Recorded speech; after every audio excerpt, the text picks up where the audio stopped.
Hey everyone, it's Platner here. I think as many of you know, over the past couple days, I have faced some very serious allegations, and I just want to make it clear, this is all false.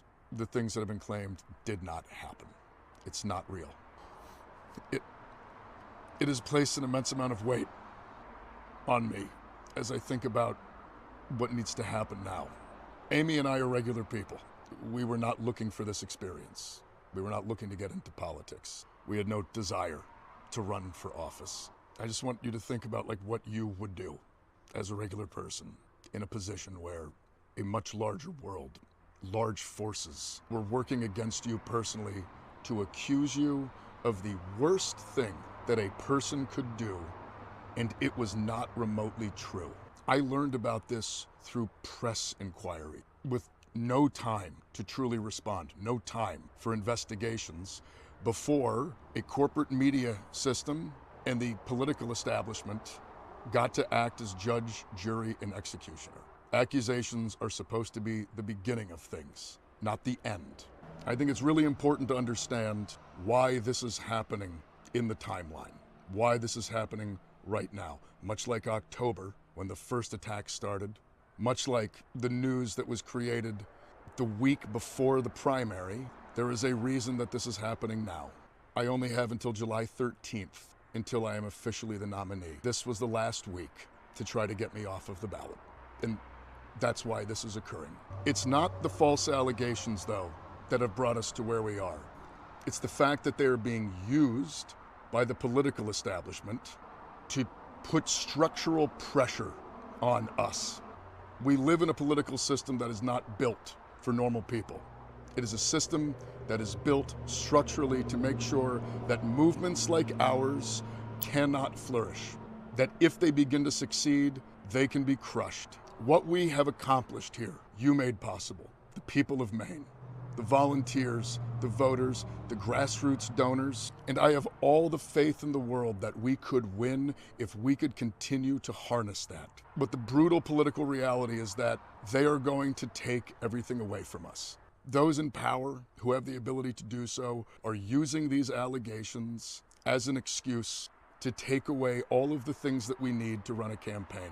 We are going to lose our ability to fundraise. We are going to lose our ability to access voter data. We are going to lose all of the things that any campaign needs on the basic level simply to function. Larger organizations, the national level party, the bigger donor networks, they have all committed to spending no money in this race if I'm in it. They would rather see Susan Collins win than have me be the next senator from Maine.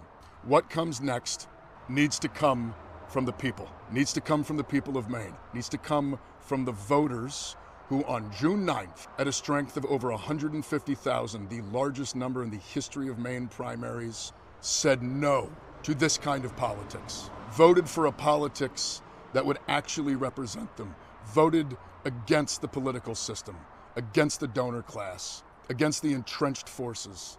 And I'm not asking for how this process is going to work. I'm not trying to dictate to anyone who it should be or how we get there, but I will say this. It needs to be open, transparent, and democratic. It needs to be reflecting the will and the values of the people that built this movement, the people that showed up on June 9th. People in D.C. need to stay in D.C.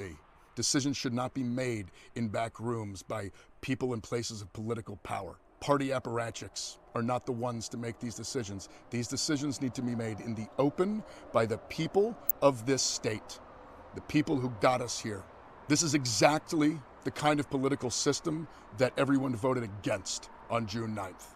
And for that reason, we need to be assured that it is going to be open and democratic as we move forward.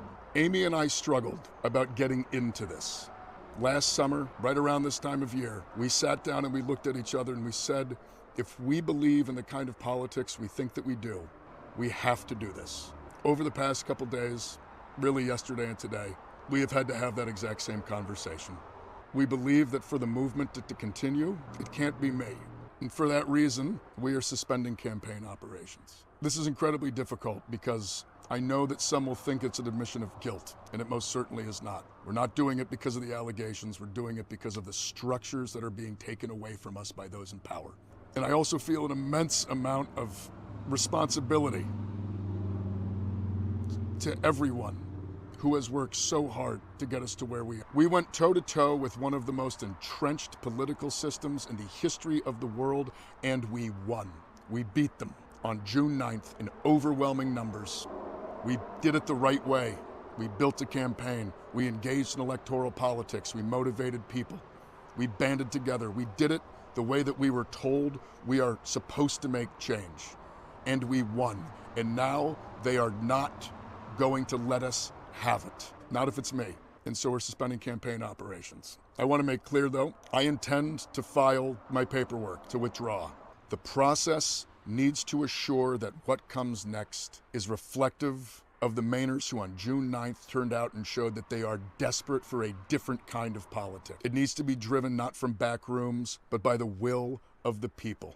And the decisions that come next must come from that.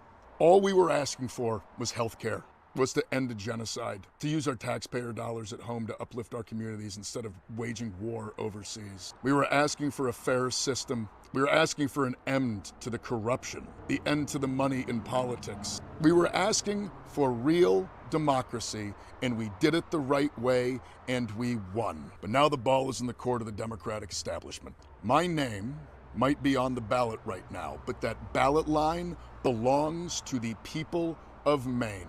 And on November 3rd, it needs to belong to the people of Maine. And the next Democratic senator for Maine needs to belong to the people of Maine. They need to reflect the will and the values of the people of this state. I love this state. I love Maine, and I love Mainers in ways that I can't really describe. I'm immensely proud of what we have built, and I have the utmost faith that we will continue to build.